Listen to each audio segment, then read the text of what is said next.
Jadi kalau ruang dalam itu dikunci, tetap gerbang harus dibuka supaya andaikan orang sholat itu bisa neng terase atau pokoknya minimal ada kamar mandi satu yang dibuka karena masjid itu diwakafkan untuk, kecuali sudah kasus real banyak preman.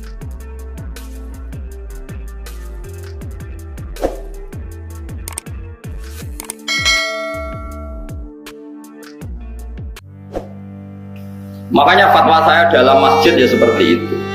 Sekarang tren apa boleh uang zakat diberikan masjid? Kulon jawab, menurut Imam Qofal Sabilillah itu artinya bisa masjid, bisa ya bisa masjid. Tapi masjid saya ini lucu. Nak masjid digo sujud togon sesuci, misalnya alat mandi lah, pokoknya sing digo sesuci ini cara kalau gak masalah. Kadang masjid itu ning desa sing Jumatan arang-arang menarane wae ngentakno dhuwit 200 juta. Pak Gerin tak 200 juta. Lho kamar mandi sing kira-kira tak 50 juta iku cek nganggo sandal. Tutupe keran kadang cocok. Kalau menurut saya masjid itu satu paket dengan tohara, muga syarat saya sholat itu nak sucine sah. Mulane ning gone masjid itu Allah nyifati fihi rijalu yuhibbuna ayyatatoh. Masjid yang baik itu siapa? Masjid yang di dalamnya itu banyak orang-orang sing sesuci. Saiki paket sesuci itu melibatkan air. Kalau airnya baik, alat sesuci baik, berarti masjid itu baik. Nah, saya kira kayak masjid menarane larang, pagere larang, lampune wis sangka granit wapik, sangka macam-macam. Tapi alat sesuci nih, saya kira oleh. Jadi nggak bisa masjid sekarang sudah selera kayak pagar, kayak batu granit, sing tinggu keramik macam-macam. Nah, sing motor yang pokok tempat sujud sama alat sesuci, tapi kan gak masalah pakai zakat. Tapi nak sing ora motor yang tidak mendesak itu masalah. Nah itu kalau ulama tahu bedanya. Teman saya pikir masjid-masjid saat ini kan dibangun miliaran, sing sujud ya sudah seperti. Wes ngono mau jogo jam. Lah masjid dikunci mau demi nglindungi jam. Masjid 2 miliar nglindungi jam sing regane mau 1 juta. Berarti dikunci demi melindungi apa? Jam. Mengenai negara masjid pelindung jam, mereka ya masjid buka wae, paling gak nonggon sholat. Dan cara kalau haram masjid dikunci, sing sampai wong ra iso sholat. Piye-piye wukifa li sholat, masjid itu diwakafkan untuk. Jadi kalau ruang dalam itu dikunci, tetap gerbang harus dibuka supaya andaikan orang sholat itu bisa neng terase atau pokoknya minimal ada kamar mandi satu yang dibuka karena masjid itu diwakafkan untuk, kecuali sudah kasus real banyak preman, banyak lonte misalnya tidur di situ, beraktivitas maksiat di situ. Kalau real sarannya bukan tuhmah, real itu baru boleh. Kalau nanti ngalami ada orang lapor bahwa masjid yang di perjalanan karena sepi dipakai pacaran macam. Kalau real sarannya tidak tuhmah itu boleh. Tapi kalau dah tidak boleh ngakofe wong tiga sholat. Barang orang ngomong, lo bolak balik lu ngomong mandek, ngomong masjid mandek wes sholat, boleh kunci nangka. Bolak balik. Iki panitia nih bisa ngaji tau kan? Semua ngakof bisa ngaji kan?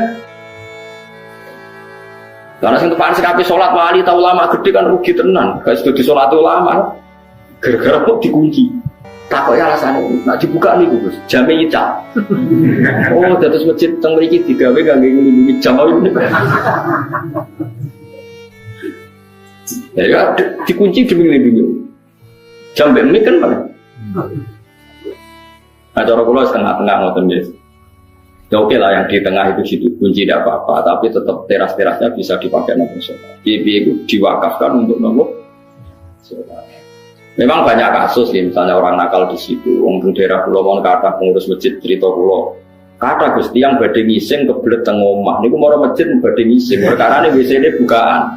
Ning omah ra duwe napa? WC. Bar ngising ya mulai. Bar sek kula nanti disomasi.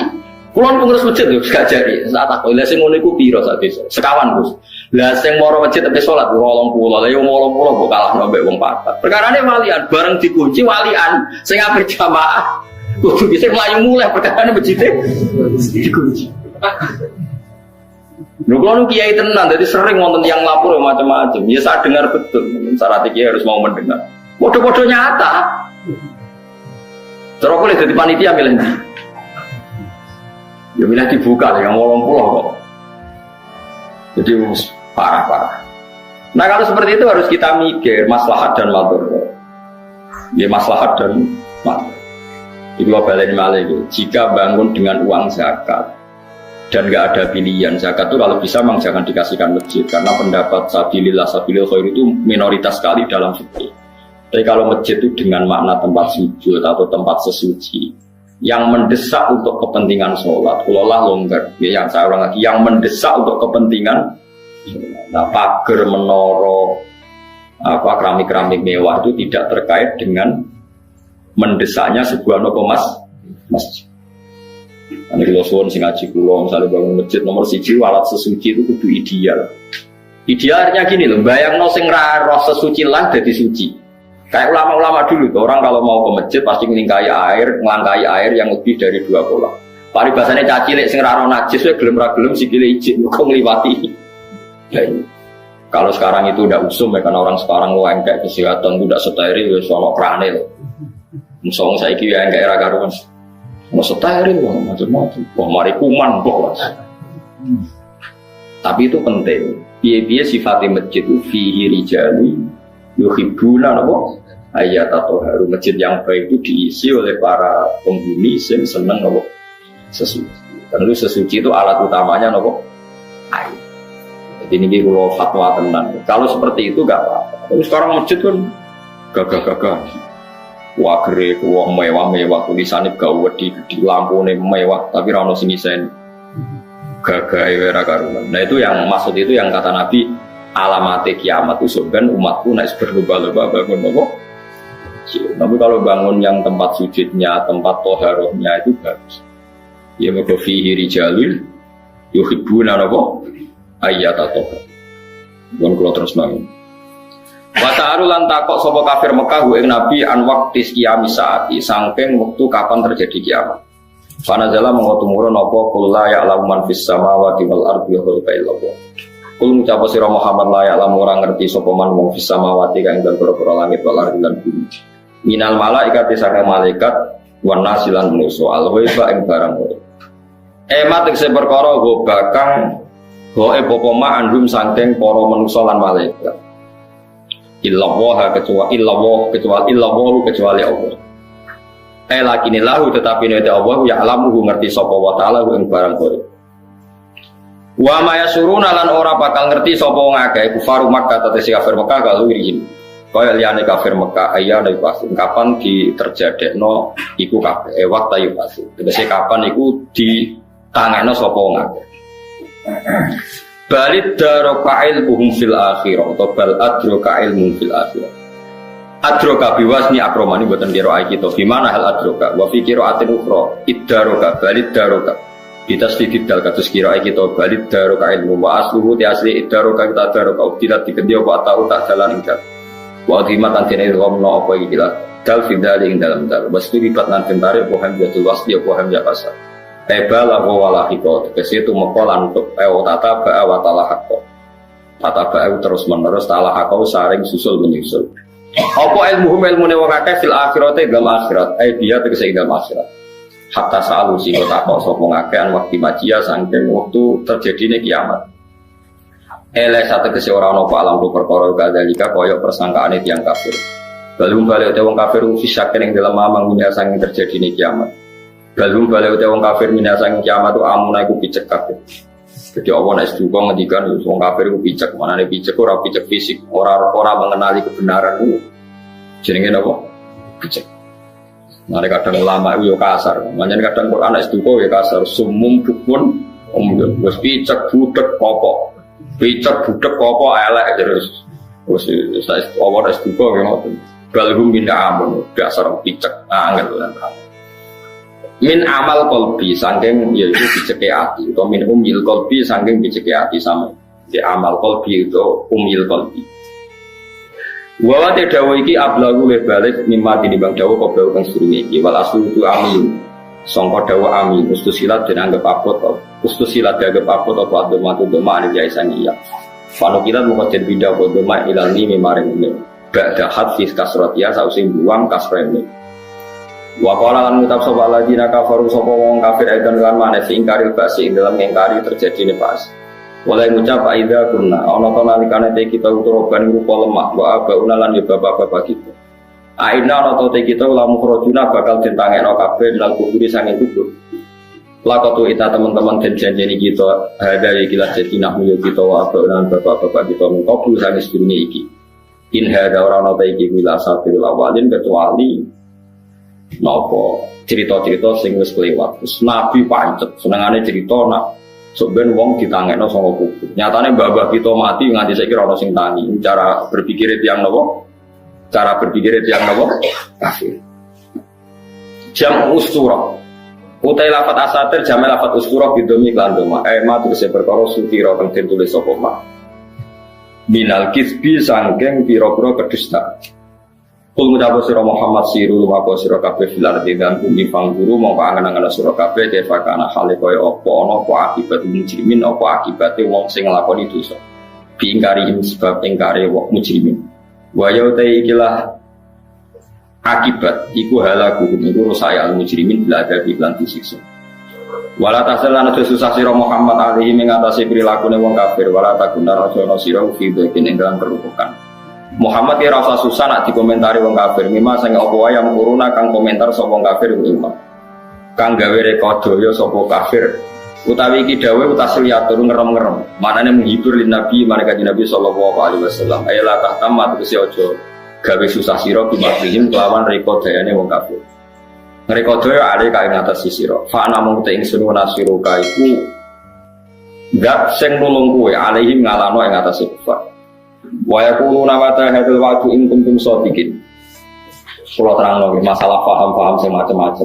Mau kan Allah dawuh qul la ya'lamu man fis samawati wal ardi ghaiba illa Allah. Dados sing ngerti barang gaib apa sing terjadi sesuk niku hanya Allah Subhanahu wa taala.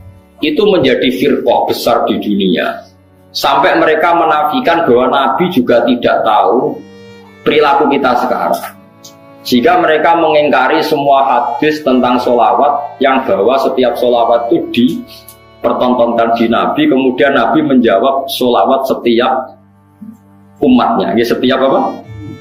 Nah itu bohong besar. Allah itu ngendikan hanya begini, yang tahu barang gaib itu hanya Allah. Oke, kita sepakat yang tahu barang gaib banyak. Mestinya ditambah dan yang dingertikan Allah dan yang cuma yang dingertikan Allah itu ngertinya karena lagi-lagi karena diberitahu. Dan itu ada ayatnya juga, ayat ini sharihah jelas. Allah mensifati dirinya itu alimul ghaib, ini di surat Jin. Alimul ghaibi fala yuzhiru ala ghaibihi ahada illa man irtadha mir rasulin, illa manir tato mir rasulin. Allah itu zat yang tahu alam gaib, dan alam gaib yang dimengerti Allah itu tidak pernah dipertontonkan atau diajarkan ke yang lain kecuali Rasul yang diberi ridho. Jadi artinya apa? Ada beberapa barang gaib yang Nabi dingertikan. Paham itu maksudnya? Tapi ya tetap dia, karena posisinya Nabi itu Saya beri sekian contoh, misalnya begini. Waraqah bin Naufal itu orang Nasrani, tapi dia penginjil yang sejati. Dia tahu bahwa Nabi akhir zaman mau lahir di angkatan dia. Ya akhirnya ketika Nabi sowan setelah mendapat wahyu, kata Waraqah kan, kamu itu Nabi benar dan Anda dapat wahyu kayak Musa. Sayang saya sudah tua. Andai kan saya masih muda, saya akan membela kamu saat kamu diusir oleh kaum Anda. Kata Nabi Muhammad, masa saya diusir? Kata Waraqah, orang seperti kamu pasti ngalami diusir. Itu 1 hari setelah Nabi Muhammad jadi Nabi. Kemudian beliau diusir setelah 13 tahun jadi Nabi.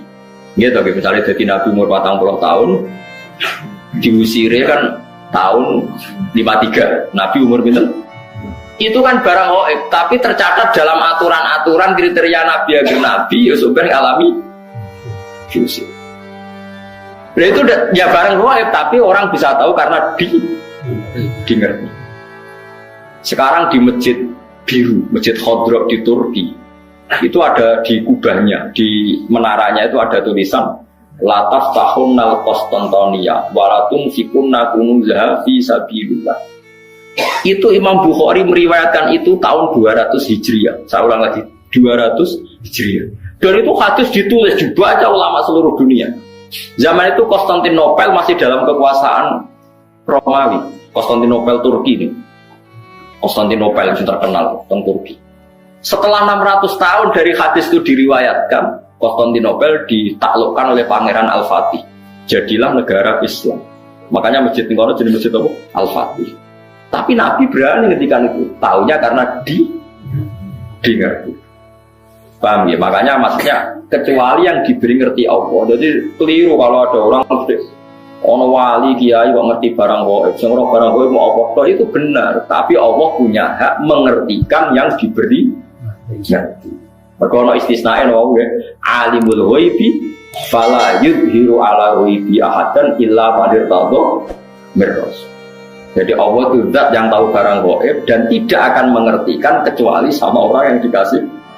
Di antaranya tentu Rasulullah. Jika Rasulullah bisa menghentikan sayati ala nasi zamanun, nanti di akhir zaman ada perilaku begini. Coba sekarang lihat, saya itu hafal sekian teks tentang Syam. Nabi ketika menghentikan akhir zaman apa? Sayati ini, terus di antaranya apa? Wayak surul harut, dan nanti banyak pembunuhan. Di mana ya Rasulullah? Fa'asyara ila Syam. Nabi menunjuk apa? Syam. Orang tahu semua, sekarang pembantaian terbanyak di Syria. Syria itu Syam. Israel, Palestina juga. Zaman itu Nabi ngintikan bertanya, wawal harus, kasratul harus, di mana ya Rasulullah? Fa'asar ila Syam. Itu diriwayatkan Imam Bukhari tahun berapa? Tahun 200 Hijriah.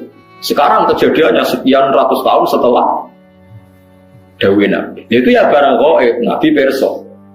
Itu makanya istilahnya yang tahu barang gaib siapa? Hanya Allah. Tapi kamu jangan berhenti di situ. Hanya Allah dan yang dimengerti. Paham ya? Jadi sama terus jangan menolak. Quran jelas sing roh barang gaib apa? Nabi lah roh. Wah, ya kebablasan sampai. Lah Nabi roh barang gaib ora roh swarga neraka ora ketok. Sesuai bantah Nabi pisan. Nah, surga itu gini-gini. Kok tahu ya Rasulullah kan barang gaib?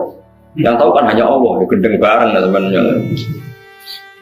Karena pentingnya ngaji seperti itu. Ya, jadi illa manir tato berrasul, kecuali orang yang diberi ridha Allah, termasuk tidak hanya Rasul itu tadi atau yang diberi ngerti Allah kayak tadi Waraqah bin Naufal, Salman Al-Farisi. Salman Al-Farisi itu orangnya terpelajar, dia orang Nasrani itu kan, putrane pendeta, pinternya karuan. Umurnya 120 tahun. Dia itu ngaji ke pendeta beberapa kali. Setiap ngaji dia omongi, wis ora usah ngaji mbek aku, wis ngaji mbek sumbere wis sapa nabi akhir zaman. Sampai 4 pendeta, lala pendetane bener. Titenane adikne nabi ku piye? Ya nabi ku ya lucu, alamatnya ku lucu. Di beliau itu layak balu sedekah tapi ya balu hadiah. Tidak nerima sedekah tapi nerima hadiah. Padahal barangnya sama. Sampai Salman Al-Farisi itu menjadi buruh di Madinah. Padahal dia orang Persia, orang Iran. Pas jadi buruh dapat upah, diberikan sesuatu itu, datang ke Rasulullah. Zaman itu dia belum Muslim. Ya Rasulullah, saya ini orang asing, ingin memberi sedekah sama engkau. Jawab Nabi, saya tidak nerima sedekah. Terus nyuruh sahabat, cung-cung ini pangan, aku orang mangan sedekah. Salman Al-Farisi bilang, hadhihi wahidah, ini satu alamat. Setelah seminggu dia kerja lagi dapat uang. Ya sama, uangnya sama. Orangnya ya sama, Salman Al-Farisi. Yang diberi ya sama, Nabi Muhammad. Ya Rasulullah, saya punya uang. Ingin saya kasih hadiah ke kamu. Nabi diterima. Iya, saya nerima hadiah. Diterima. Padahal barangnya ya bodoh. Hanya dibahasakan sedekah sama hadiah. Itu menunjukkan bahwa dalam nubuwah itu ada sandi. Sama-sama, posisinya dikasih, tapi dibahasakan sedekah Nabi menolak. Dibahasakan sedekah hadiah. Nabi menerima. Itu ya barang gaib. Salman tahu itu jauh sebelum kenal Nabi, tapi dia tahu bahwa di antara definisi Nabi atau alamat Nabi seperti itu. Dan nanti ditemukan ya persis seperti sifat yang dikenali lewat kitab-kitab rujukannya. Nah itu boleh karena dimengertikan. Karena apa? Dimengertikan. Banyaklah cerita-cerita sahabat yang alim, masyhur itu sih. Itu di kitab-kitab hadis masyhur. Sayyidina Umar itu ketika di Medina pasukannya terdesak di Irak. Irak Medina itu penerbangan 2 jam. Penerbangan 2 jam sebayang jauh. Itu pasukannya terdesak. Umar dari Medina bisa memimpin pasukan yang di Irak. Semua pasukannya dengar suara Umar. Beliau pas khutbah, ya Sariyah al-Jabal, ya Sariyah al-Jabal, pasukanku kamu harus berlindung di atas gunung. Pertama pasukannya sudah santai-santai di ruang terbuka. Di sana kan gurun pasir ya, kalau ruang terbuka itu bahaya sekali. Semua pasukan dengar suara Umar. Akhirnya mereka sembunyi di atas gunung. Nah itu ya barang itu jarak Medina. Sampean kene kita waca ora roh trahum. Iku Medina iso delok pasukan teng. Ngerti musuhe liwat kene, pasukane ning kene kalau enggak dingertikan, diperingatkan bahaya. Paket sing ngrungokno khutbah. Umar piye karepe tengah-tengah khutbah. Bilang ya Sariyah al-Jabal, ya Sariyah al-Jabal. Itu semua pasukannya dengar. Setelah sekian bulan pasukan itu menang pulang. Mereka cerita semuanya mendengar suara Umar. Terus yang Jumatan ya cerita, kita juga janggal karena tahu-tahu Umar bilang ya Sariyah aja. Karena dia Umar bisa gitu, tapi karena dingertikan, dikasih keramat seperti itu. Ya banyaklah cerita-cerita. Mbak Sayyidina Ali itu masyhur. Dia ada fitnah Siffin, ada fitnah macam-macam perang beda. Kalau ditanya, kamu tidak takut mati? Tidak, mati saya tidak seperti itu. Tapi kamu tidak takut mati, fitnah sudah di Siffin? Tidak, mati saya tidak seperti itu. Nanti yang kena itu kepala saya, sampai kena jum-jumah gini terus pas sholat itu. Jadi enggak di situ. Jadi mati itu sudah ngerti. Tidak mati saya tidak seperti itu. Tenang. Ketika beliau sudah saatnya ajal meninggal, mau sholat subuh, malamnya sudah bisa tidur. Semua sifat-sifat malam yang diceritakan Nabi, ya ini kayaknya malam ini. Beliau aja nih serasun, gak ngimami subuh, gitu masalah. Blebu, metu. Tapi kok harus ngimami subuh karena ya seperti itu gitu. Ya sudah akhirnya beliau ngimami subuh terjadi pembunuhan. Utsman ya sama seperti itu ketika beliau perang ya pede saja. Siap ditanya, enggak mati saya tidak seperti itu. Karena sudah diceritani Nabi. Nanti kamu matinya seperti ini.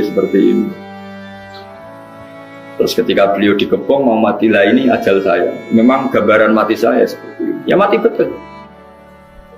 Nah sampai Islam asli, ngerti barang goib tenan asli. Itu asli orisinil mas. Ya masih sesuai fitrah. Memang fitrah manusia itu tidak ngerti barang. Jadi masih orisinil teman, mau bener-bener nggak ngerti, jadi bagus lah itu masih, masih orisinil jadi masih. Tapi kamu nggak usah menafikan yang ngerti, yaitu tadi ya, alimul ghaibi, fala yudhiru ala ghaibi ahadan, illa man irtado mir rasul. Allah itu zat yang tahu barang gaib, dan barang gaibnya itu tidak akan dimengertikan kepada siapapun kecuali pada yang dipilih Allah, tentu termasuk Rasulullah.